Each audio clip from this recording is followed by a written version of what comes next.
বড্ড আফসোস হয় গো, যদি বন্ধুদের সাথে আরও একবার এইভাবে ওল্ড পিকে ল্যান্ড করতে পারতাম, আরও একবার সবার সাথে সেই পুরনো গেম প্লেতে ফিরে যেতে পারতাম। যাক, কিছু জিনিস হয়তো কল্পনাতেই সুন্দর। এমন একটা সময় ছিল যখন বারমুডা ম্যাপের প্রত্যেকটা ম্যাচ শুরু হইতো আমার এই পিকের ভাঙা বাড়িটা থেকে। এইবার দেখো ওল্ড পিকের একটা মজার কাহিনী, যে এটা টুকটাক সকল পুরনো প্লেয়ারের সাথেই ঘটেছে। এখানে নামার সাথে সাথে আমি কিন্তু ভালো লুট পাইনি, কোনো রকম একটা গান পাইছি না, মেডিকিট না কিছু।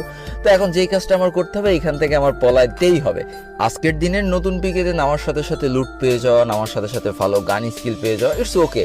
বাট ওই যে ওল্ড পিকেতে নামার সাথে সাথে গান টান না পেয়ে ইনিমির ভয়তে পলাই যাওয়ার যে ব্যাপারটা না, এটা খালি ওল্ড প্লেয়াররাই ফিল করতে পারবে। আহা, পিকের এই লাল ড্রামে যে কত শয়তানি ঘুরছি। পিকের ওই সামনের ওই দইতলা বাড়ির উপরে চুপ করে পলায় থাকতাম, আর আমার ফ্রেন্ড যখন এখানে লুট করতে আসতো আস্তে করে ফাটিয়ে ডাউন করে দিতাম। এইগুলো আজকের দিনের প্লেয়াররা ফিল করতে পারবে না। আমার এই কথাগুলো শুনলে অনেকে হয়তো হাসবে, অনেকে হয়তো পাগল বলতে পারে। আর যারা সেই পুরনো প্লেয়ার আছে তাদের অলরেডি খারাপ লাগা শুরু হয়ে গিয়েছে, যেমনটা আমার লাগতেছে।